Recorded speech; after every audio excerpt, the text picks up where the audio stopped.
안녕하십니까? 아미타 부처님의 연불정토법을 배우고 공부하는 시간, 연불 시간입니다. 교재를 한번 펼쳐보도록 하겠습니다. 저번 시간에 읽었던 부분인데 복습 삼아서 39페이지 중간부터 다시 읽어보겠습니다. 모든 덕을 갖춘 부처님 명호. 또 어떤 사람은 연불수행은 공덕이 없다고 한다. 연불수행은 공덕이 없다라고 말하는 그런 사람들이 있나 봅니다. 이것은 부처님의 명호에 모든 덕이 갖추어진 것을 모르고 하는 말이다. 부처님의 명호, 그러니까 부처님의 이름 안에 이런 위대한 덕, 부처님의 원력이 함께 갖추어져 있다. 이것을 모르고 망령되이 하는 말이다. 부처님의 명호를 지니면 마음을 거둘 수 있으니 이것이 바로 수행하는 법이다. 부처님의 명호, 부처님의 이름 자체에 이미 위대한 덕이 있고 또한 부처님의 명호, 부처님의 이름에 집중함으로써 내 마음을 다스리고 내 마음을 거두어 드릴 수 있으니 그것 자체가 이미 수행이라는 겁니다. 주갱연지대사가 이르기를, 주갱연지, 운서주갱화상이라고도 불려요. 운서주갱, 명나라 4대 고승 중에 한 분으로서 젊어서는 열심히 참선하셔서 마음을 깨달으셨고 말년에는 오직 연불정토를 닦으시면서 사람들에게 연불정토의 가르침을 널리 펴신 그런 선지식입니다. 그래서 우리가 흔히 참선하는 사람은 연불수행을 안 한다, 혹은 참선과 연불은 제각각 따로따로이다 라고 오해할 수가 있습니다. 하지만 중국 불교의 큰 스님들을 보면 참선을 통해서 큰 깨달음을 얻고 난 뒤에도 말년에는 오직 연불정토, 나무아미탑을 연불을 닦으신 분들이 굉장히 많습니다. 실제로 중국 불교의 역사를 보면 이 참선으로 깨쳤음에도 불구하고 연불정토법으로 회양하신 분들이 제법 많습니다. 그러니까 우리는 은근히 참선하는 사람들은 연불수행을 무시하고 연불수행을 우습게 본다라는 약간 그런 선입관이 있지 않습니까? 옛날 선지식들은 그러지 않으셨습니다. 그래서 참선하고 마음을 깨친 뒤에도 이 극락세계에 태어나고자 연불정토법을 닦으신 선지식들이 꽤 계셨다라는 것을 우리가 깊이 이해하게 된다면 참선한다고 해서 연불을 비난할 필요도 없을 것이고 연불한다고 해서 또한 참선을 또 우습게 볼 필요도 없겠죠. 결국 참선이든 연불이든 언젠가는 똑같이 깨달음을 얻을 수 있는 부처님의 동일한 가르침이다라는 것을 우리가 되새겨야겠습니다. 주갱연지대사가 이르기를, 명호를 수지하며, 명호를 수지하다라는 뜻은 연불하다라는 뜻입니다. 연불하며 온갖 덕을 함께 갖추었네. 모든 행 가운데에서 명호를 지니는 것보다 나은 것이 없네. 모든 수행 중에서 연불하는 것보다 나은 것이 없다네. 이런 말씀을 하셨네요. 이와 같은데 어떻게 공덕이 없다고 하겠는가?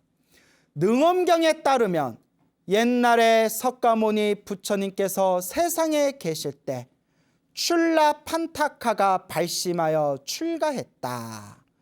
그에게 개송을 하나 가르쳤는데 100일이 지나도 다 외우지 못했다. 개송의 앞구절을 외우면 뒷구절은 잊어버리고 뒷구절을 외우면 앞구절은 잊어버리는 것이었다. 그래서 이게 그 주리반특가라는 그런 바보 스님의 이야기인데, 이 주리반특가가 결국 나중에는 아라한이 됩니다. 모든 번뇌와 욕망이 사라진 거룩한 성자 아라한이 되시는데, 이 주리반특가를 능엄경에서는 출라판타카라고 이렇게 이제 적었나 봅니다. 근데 이게 편집본이 많아요. 이 주리반특가 이야기가 그 경전마다 혹은 이제 다른 부파마다 조금씩 편집본이 다릅니다. 자, 능엄경에서 이제 뭐라고 돼 있냐? 입을 지키고 마음을 거두며 몸으로 범하지 않으며 일체의 유정을 괴롭히지 않으며 무익한 고통에서 멀리 떠나라. 이와 같이 수행하는 자는 도를 얻을 것이다. 입을 지키고 마음을 거두며 몸으로 범하지 않으며, 이거는 몸과 말과 생각, 신, 구, 의, 이 세 가지 업을 조심하고 다스려라 라는 뜻이겠죠. 일체 유정을 괴롭히지 않으며, 일체 유정, 일체는 모든 이란 뜻입니다. 모든. 유정은 중생의 다른 뜻이에요. 중생, 생명이 있는 존재를 유정이라고 합니다. 중생의 다른 뜻입니다. 일체 중생, 일체 유정, 생명이 있는 모든 존재를 괴롭히지 않으며 무익한 고통에서 멀리 떠나라. 무익한 고통, 이익이 없는 고통, 무익한 고통, 그러니까 깨달음과 반대에 있는 그런 길을 무익한 고통이라고 표현할 수 있겠죠. 깨달음의 길은 우리들에게 영원한 행복을 가져다주고 탐욕과 성냄과 어리석음에 물들어 있는 그런 윤회의 세상이 바로 무익한 고통이라 표현할 수 있겠습니다. 이와 같이 수행하는 자는 도를 얻을 것이다. 이 개송은 부처님께서 제자들에게 하루에 3차례 아침, 점심, 저녁마다 3번씩 외우게 한 것이다. 제자들이 출가한 뜻을 잊지 말고 이 개송을 따라서 수행하도록 한 것이었다. 출라판타카는 우둔하여서 오랫동안 배웠지만 개송을 외우지 못했다. 이것을 지켜보던 그의 형 마하판타카가 그를 환속시키려고 했다. 그의 형 마하판타카가 자기의 동생을 보고, 야, 너는 머리가 너무 멍청해서 이 부처님의 가르침을 제대로 공부할 수가 없다. 괜히 부처님의 이 도량에서 부처님께 누를 끼치지 말고 나가서 복이나 지으면서 살아라. 이렇게 환속시키려고 했었다고 합니다. 그러나 그는 기억력은 모자랐지만, 그는 이 출라판타카는 기억력은 모자랐지만 도를 구하는 마음, 진리를 구하는 마음, 깨달음을 구하는 마음은 자못 굳세어서, 아주 굳세어서 환속하지 않으려고 했다. 야, 그 불심이 대단하네요. 신심, 믿음이 대단합니다. 부처님께서 그를 가엾게 여기셔서, 이제 부처님께서 이 상황을 다 꿰뚫어 보셨겠죠. 부처님께서 그를 가엾게 여기셔서 수식관을 닦게 하였다. 수식관, 자신의 호흡에 숫자를 붙여서 헤아리는 것을 수식관이라는 그런 명상법이 있습니다. 코에서 숨이 들어오고 나가는 것을 세어서 1부터 10까지 이르면 다시 1부터 헤아리게 하였다. 숨을 들이쉬고 내쉬면서 하나, 숨을 들이쉬고 내쉬면서 둘, 숨을 들이쉬고 내쉬면서 이렇게 1, 2, 3, 4, 5, 6, 7, 8, 9, 10까지 하고 다시 1, 2, 3, 4, 5, 6, 7, 8, 9, 10 이렇게 자기 호흡에 숫자를 붙여가지고 호흡과 숫자를 하나로 만드는 겁니다.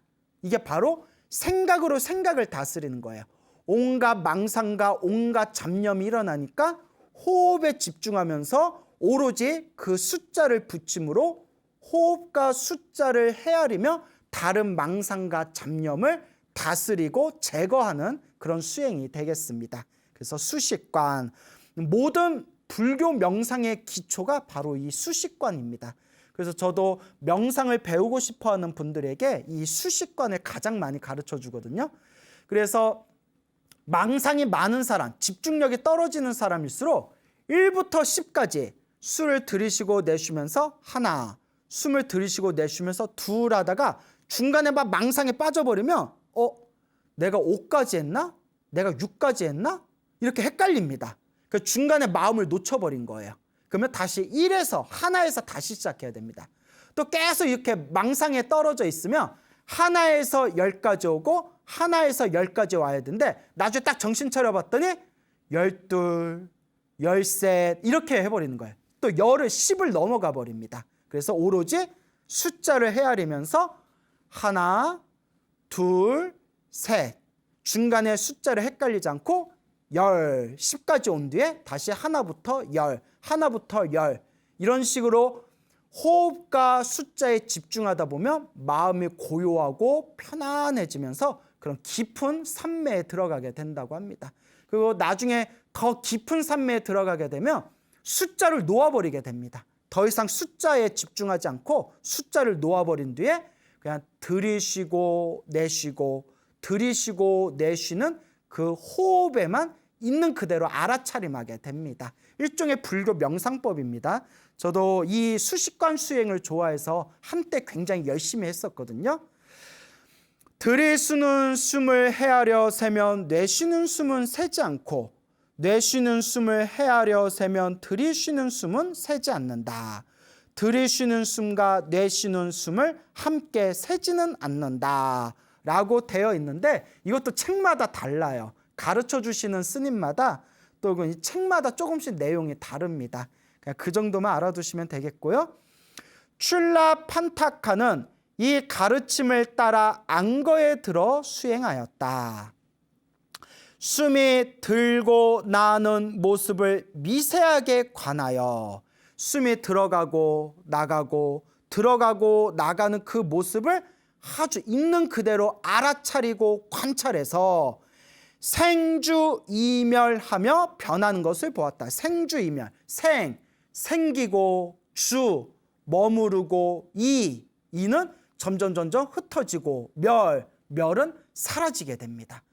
이 세상의 모든 것이 다 그래요. 일어나고 사라지고 일어나고 사라지고 일어나고 사라집니다. 생겨났다가 잠깐 머물렀다가 점점 흩어졌다가 나중에는 소멸하고 그리고 다시 생겨났다가 머물렀다가 유지되다가 또 점점 흩어지다가 또 사라지고 모든 이루어진 법들이 다 그렇습니다. 이루어진 법. 조건 따라 일어나고 조건 따라 사라지는 이 법을 유의법이라고 합니다. 좀 어려운 얘기가 나오는데요.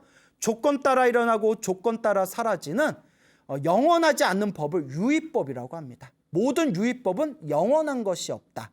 영원한 것이 없기 때문에 무상이라고 합니다. 무상. 그리고 영원한 것이 없는 이 무상의 이치에서 봤을 때 이 세상에 고정된 실체는 없다. 나라고 내 것이라고 집착할 만한 고정된 실체가 없다. 그게 무아입니다. 무아. 그래서 삼법인의 재행무상. 모든 이루어진 것은 영원한 것이 없고 재행무상, 재법무아. 모든 법은, 여기서 말하는 법은 존재를 뜻합니다. 모든 존재는 나라고 할 만한 고정된 실체가 없다. 재법무아. 그래서 무상무아, 재행무상과 재법무아를 확연하게 깨달은 존재는 번뇌에서 자유롭고 모든 망상이 사라진 거룩한 성자가 됩니다. 그것을 열반적정, 그래서 삼법인 재행무상, 재법무아, 열반적정이라는 불교의 중요한 교리의 그런 밑받침이 이루어지게 됩니다. 이런 건 또 나중에 교리 공부하면서 배우시면 되고요. 그리고 이제 우스갯소리로 아무리 공부를 많이 하신 스님이 부처님의 경전과 교리를 설명해도 부처님보다 나을 수는 없습니다. 최고의 스승은 역시 부처님이죠. 그러니까 경전 공부를 정말 제대로 하고 싶으신 분들, 그리고 부처님의 가르침을 정말 제대로 공부하고 싶으신 분, 부처님의 교리를 완벽하게 배우고 싶으신 분들은 묻지도 말고 따지지도 말고 이번 생에 연불 열심히 하셔서 다음 세상에 성불학교, 저 극락세계에 태어나시면 성불학교에서 아미타 부처님, 관세음보살님, 대세지보살님께 직접 쪽집게 과외로 공부할 수가 있습니다. 그래서 우리 다 함께 열심히 연불해서 극락세계 성불학교에 태어날 수 있도록 연불 정진하도록 합시다. 이를 통해서 일체유의법, 즉 모든 만들어진 것은 조건 따라 일어나고 조건 따라 사라지는 모든 만들어진 것, 유의법은 오직 찰나에 생하고 찰나의 멸함을 깨닫고 찰나에 생하다. 찰나는 불교에서 가장 짧은 시간의 찰나라고 합니다. 불교에서 가장 긴 시간의 개념을 겁이라고 해요. 겁. 그래서 1겁, 2겁, 아승지겁 이런 표현이 나오죠. 그리고 가장 짧은 시간적 표현이 찰나입니다. 그래서 찰나, 한 찰나에 아주 짧은 순간. 근데 우리는 무언가 우리 앞에 펼쳐진 이 모든 존재와 세상이 그대로 유지되어 있는 것처럼 보이지만 순간순간 찰나찰나 한순간도 있는 그대로 고정된 실체로 존재하지 않는다고 합니다. 그래서 찰나찰나 순간순간 짧은 그 순간에 이미 생멸 일어나고 사라지고 일어나고 사라지고 일어나고 사라짐에 번쩍번쩍번쩍 끊임없이 고정된 실체가 없이 흘러가고 있다고 합니다. 지금 여러분 이 영상으로 보고 있는 이 광우 스님도 이 몸뚱아리가 지금은 그대로 있는 것 같지만 이 전자현미경으로 이 광우 스님의 몸뚱아리를 살펴보면 지금도 수만 번, 수십만 번의 이 세포가 순간순간 1초에도 수십만 번의 이 세포가 일어나고 사라지고 끊임없이 움직이고 생멸을 반복하고 있습니다. 그래서 한순간도 있는 그대로 고정된 실체로서 존재하지 않는다. 찰나에 생하고 찰나에 멸함을 깨닫고 마음이 화련히 툭 트여 큰 무예를 얻어. 무예, 걸림없음, 없을무, 걸리에 아무런 걸림이 없음, 아무런 걸림이 없는 완전한 자유의 경지, 아무런 걸림이 없는 완전한 해탈의 경지, 완전한 자유의 경지를 얻어 모든 번뇌가 다 사라지고 아라한과를 얻었다. 누가요? 출라판타카. 지금 출라판타카 이야기하고 있는 겁니다. 그래서 부처님이 가르쳐 주신 수식관에 잘 닦아서 모든 번뇌와 욕망이 사라진 아라한과를 얻었다라는 내용이 되겠네요. 코로 드나드는 호흡은 당연히 부처님 명호에 미치지 못한다. 자, 이 출라판타카가 자신의 호흡을 관찰함으로써 모든 번뇌와 욕망이 사라진 거룩한 성자 아라한이 되었는데, 자, 여기서 원형대사가 뭐라고 말씀하셨냐면 자신의 호흡을 바라보고 알아차려서 아라한이 됐는데 숨을 바라보는 것은 나무아미탑을 연불하는 것보다 공덕이 오히려 떨어진다. 자신의 호흡을 바라보는 것만으로도 이렇게 아라한 위대한 성자가 될 수 있었는데 하물며 나무아미탑을 연불을 열심히 수행하고 닦으며 얼마나 더 큰 공덕, 얼마나 더 뛰어난 공덕을 얻지 않을 수 있겠는가라는 그런 이제 표현이 펼쳐지게 됩니다. 수식관을 해도 아라한가를 얻었는데 하물며 세 가지 업을 청정하게 하고, 세 가지 업이 뭐라고 했죠? 몸과 말과 그 다음에 생각, 이 세 가지 업. 연불이 일념이 되면 계속 연불을 닦으며 몸과 말과 생각의 업이 청정하게 된다고 했지 않습니까?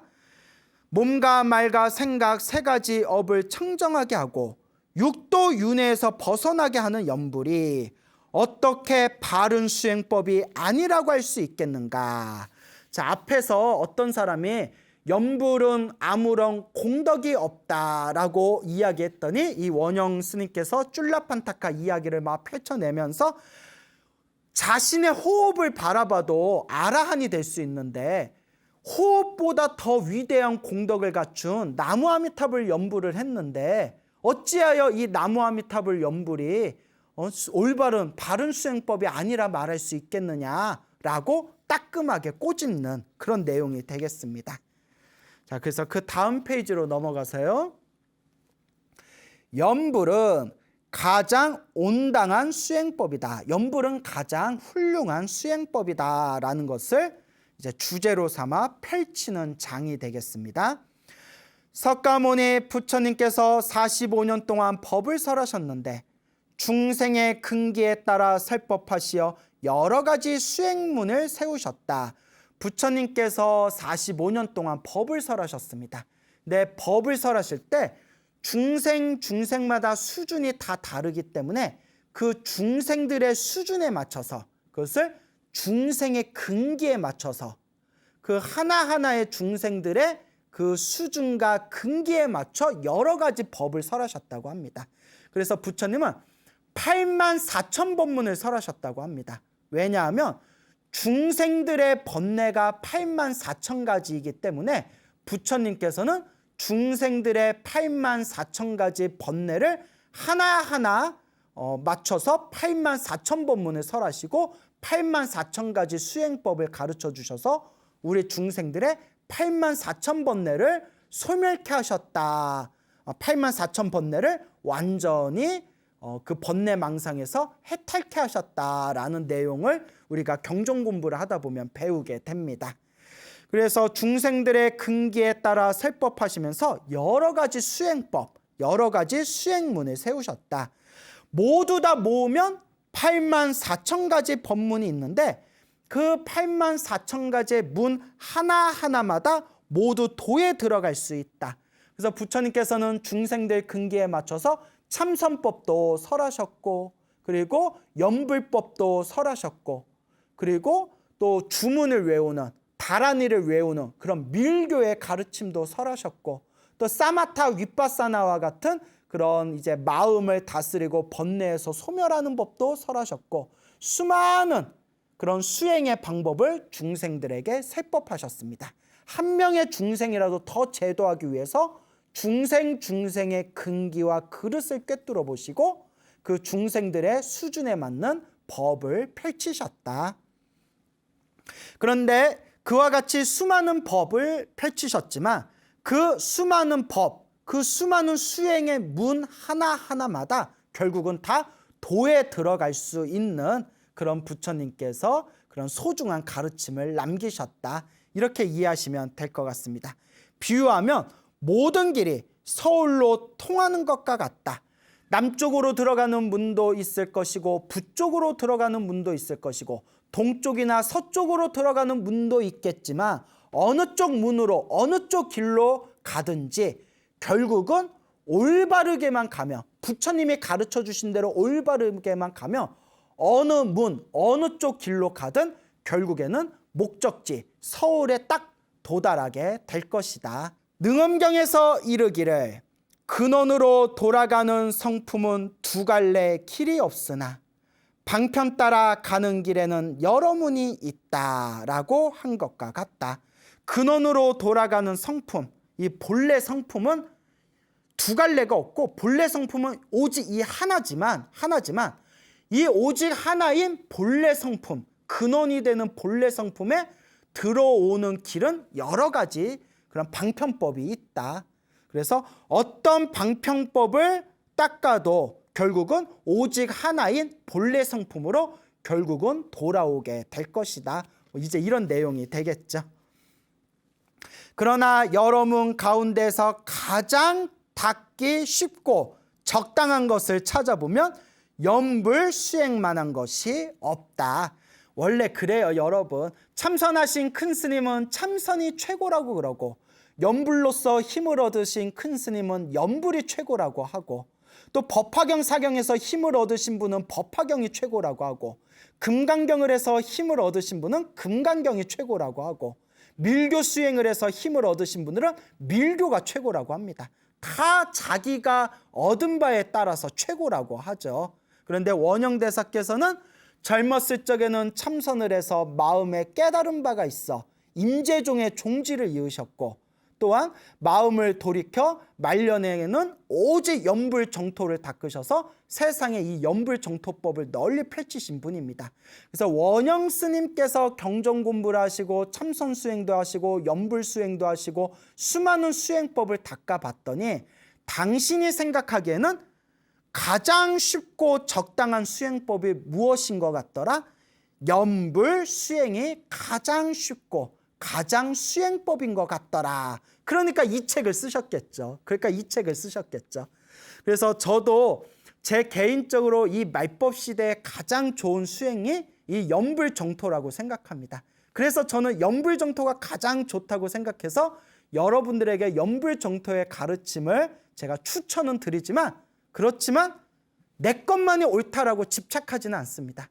결국 모든 부처님의 가르침은 언젠가 깨달음의 한 길로 결국은 만나게 될 것이다. 그래서 저는 여러분들에게 연불정토를 추천하지만 또 여러분들이 각자 세우신 뜻이나 원력이 있다면 각자 자신만의 또 수행을 잘 닦아 나간다면 아무 문제가 없다라고 말씀드리고 싶습니다.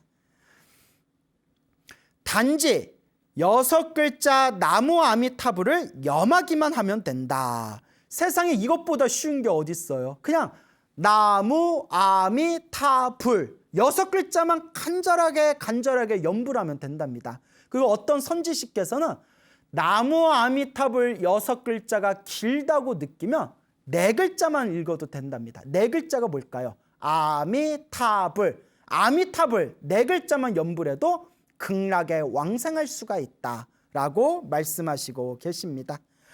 어떤 사람이든 한번 가르치면 곧 따라할 수 있다. 단지 입으로 부르고 마음으로 염하여 생각이 계속 이어지면 곧 연불삼매를 얻을 수 있으니 참으로 닦기 쉬운 수행법이다. 그러니까 뭐 머리가 막 엄청나게 똑똑할 필요도 없고 다리 아프게 딱 결과부자에서 막 몇 시간씩 참을 필요도 없고 뭐 특별한 주문 같은 걸 외워서 막 37은 21일 동안 단식하고 오로지 이 주문만 외우고 뭐 이럴 필요도 없고 오로지 마음으로 입으로 생각을 모아서 6글자만 외우면 된답니다. 나무 아미 타불.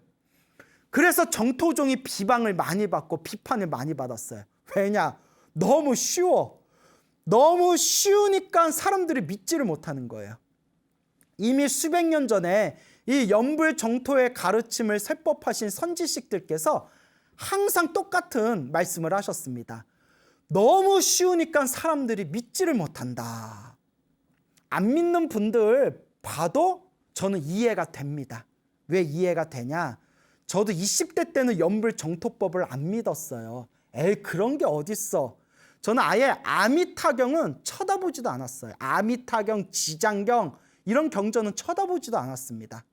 그렇지만 물론 제 말이 다 옳은 건 아닙니다. 제 말이 다 옳은 건 아니지만 제 개인적으로 부처님 경전을 공부하고 대승의 불법을 탐구하고 여러 앞서 나간 선지식들의 가르침을 통해서 나름대로 심사숙고 해보니까 이 말법 시대에는 이 연불 정토의 가르침이 가장 온당한 가르침이겠구나라는 나름의 확신을 얻게 되었습니다. 그래서 제가 이렇게 자신 있게 여러분들에게 연불 정토법을 추천해 드리는 겁니다. 너무 쉬워서 믿지를 못하는구나. 만약 수행하기만 쉽고 공덕이 없다면 진실로 귀하지 않을 것이다. 그러나 연불 수행은 깊은 믿음과 간절한 발언으로 왕생을 구하며 극락세계에 태어나는 것을 왕생이라고 한다고 했죠. 연불 수행은 깊은 믿음과 간절한 발언으로, 깊은 믿음.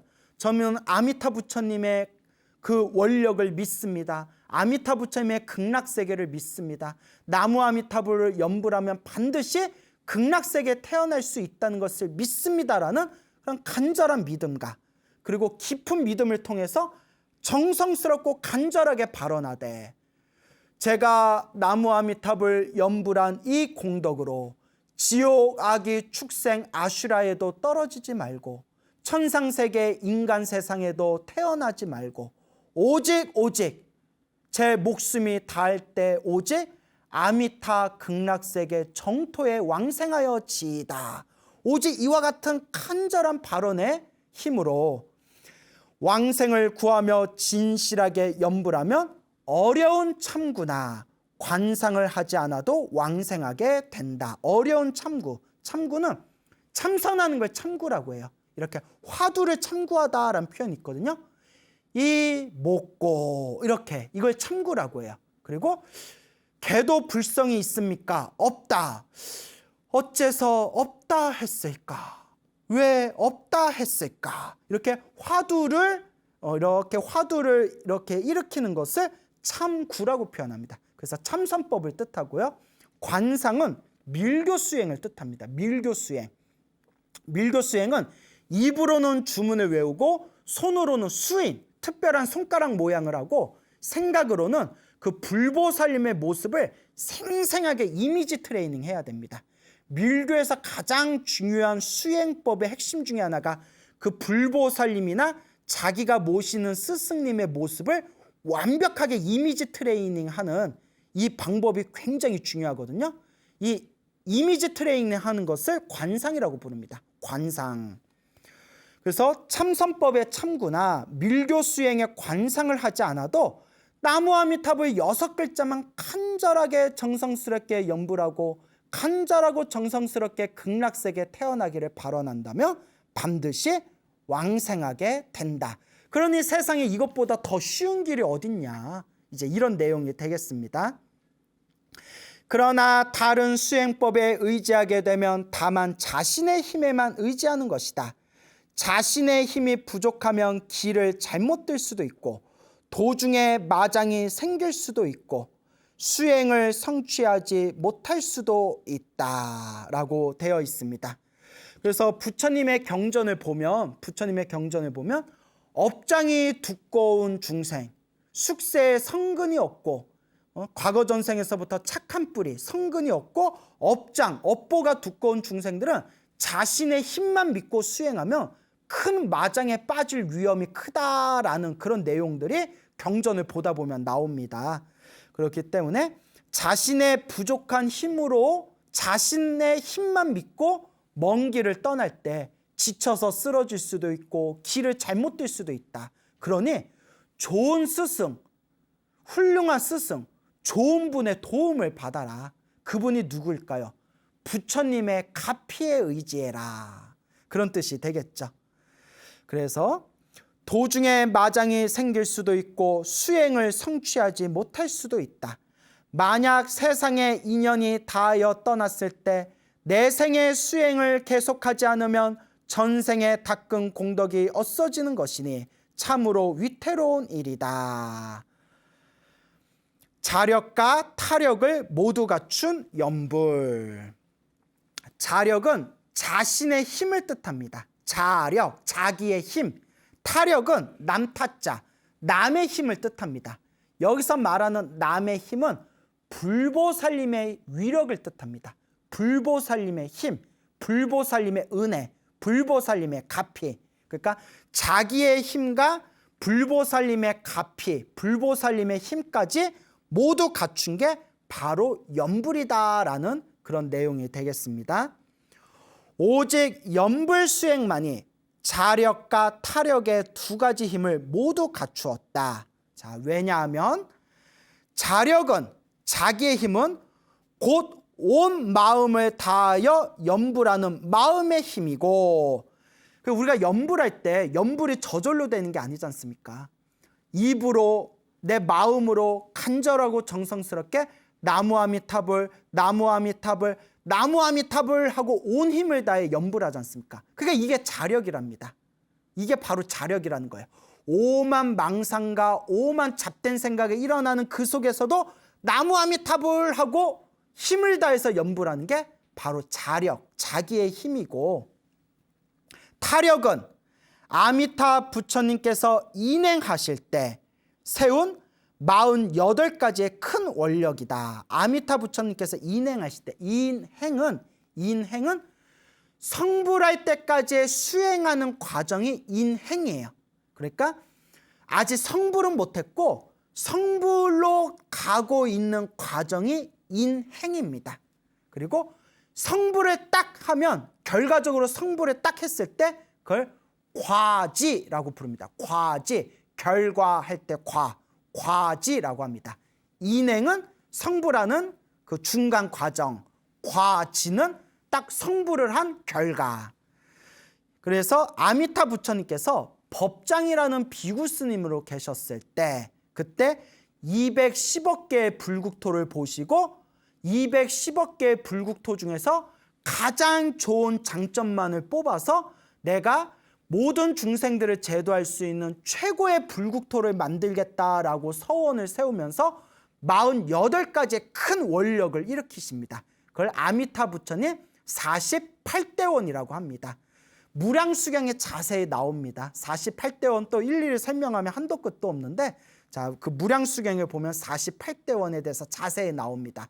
그래서 아미타 부처님의 48대원 중에서 가장 중요한 게 18번째 원력이라고 합니다. 18번째 원력에 어떤 내용이 나오느냐? 시방세계 중생들이, 이 모든 세상에 있는 이 중생들이 만약에 아미타 부처님 극락세계에 태어나고자 발언하여 10년, 나무아미타불 10번 연불하는 것을 10년이라고 합니다. 10년, 10번을 연불한다면 나는 반드시 그 중생을 극락세계에 내가 인도하겠다. 반드시 그 중생은 극락세계에 태어날 것이다. 라는 내용의 18번째 원력에 나옵니다. 그러니까 여러분들 믿음을 가지고 하루에 10번만이라도 꾸준히 나무 아미타불을 불러보시기 바랍니다. 여러분 우습게 생각하지 마세요. 하루에 10번씩만 나무 아미타불을 불러도 365일 1년이 지나면 몇 번을 부른 걸까요? 뭐 알아서 계산해 보시고요. 만약에 10년이 지나고 30년이 지났다면 나무 아미타불 10번 부른 게 얼만큼 쌓였을까요? 그러니 노는 입에 연불하자. 생각마다 항상 연불을 하자. 지금 이 방송을 보고 계시는 지금 이 순간에도 나무 아미타불 연불하시기 바랍니다. 연불하는 그 자리가 바로 공덕이 무럭무럭 자라나는 자리입니다. 자력에 타력을 더하여 오직 진실하게 연불 수행하면 정토에 왕생하지 않을 수가 없다. 내가 내 힘으로 나무 아미타불 연불을 하고 내가 연불을 한 힘으로 저 아미타 부처님께서 나에게 가피를 주시니 나의 연불의 힘과 아미타 부처님의 가피의 힘이 같이 서로가 어우러졌는데 그 시너지 효과가 엄청나게 그 에너지가 솟구치는데 어떻게 왕상하지 않을 수가 있겠느냐. 그런 내용이 되겠죠. 오로지 한 구절 아미타 부처님을 일생 동안 마음속에 굳게 지니며 나무 아미타불 항상 연불한다면 늘 여러 부처님의 혼염을 받고 보호를 받는다는 거예요. 수많은 부처님들께서 나를 보호해 주시고 또한 부처님의 광명이 비치게 된다. 그래서 아미타 부처님을 무량광이라고도 불러요. 무량광. 헤아릴 수 없는 빛이다. 헤아릴 수 없는 광명. 헤아릴 수 없는 빛. 그래서 무량광이라고 부릅니다. 그래서 늘 나무 아미타불을 연불을 하면 헤아릴 수 없는 그런 엄청난 그런 큰 빛과 광명에 항상 우리에게 은은한 가피를 주신다는 겁니다. 한 마음으로 정토 왕생을 구하면 저절로 바른 길에 들며 도중에 마장이 생기지 않고 내 생에 잊어버리는 위태로움을 막을 수 있다. 내 생에 잊어버리는 위태로움은 다음 생에 내가 무엇으로 태어날지, 또 다음 생에 태어나면 내가 이번 생에는 불자였지만 과연 다음 생에도 불자로 살아갈 수 있을지, 이번 생에는 내가 수행을 열심히 하고 복을 많이 지었는데 다음 생에도 내가 잊어버리지 않고 수행을 열심히 하고 복을 지을 수 있을지, 이렇게 극락세계에만 딱 태어나면 다음 생에 내가 이번 생에 닦은 거 홀라당 잊어버리는 그런 위태로움, 그런 두려움을 막을 수가 있다는 겁니다. 연불 수행자는 임종에 이르게 되면 아미타 부처님께서 인행하실 때 세운 원에 따라서 아미타 부처님께서 인행하실 때 세운 원 48대원 직접 현신하여 직접 몸을 드러내셔서 영접하신다. 그 사람을 인도하신다. 이것은 자력과 타력의 두 가지 힘이 한꺼번에 모여 일념의 성공을 거둠으로 결정코 부처님을 친견하고 순식간에 극락세계에 왕생하는 것이다. 이 아미타 부처님의 가르침을 만나서 연불 정토를 닦는 이 깊은 수승한 인연에 다 함께 마음으로 소중하게 여기시고 열심히 나무 아미타불 연불 하셔서 살아있을 때는 부처님의 가피를 받고 그리고 목숨이 닿을 때는 아미타 부처님 칭견하여 다 함께 극락왕생하시기를 축원드리겠습니다. 여러분 성불하십시오.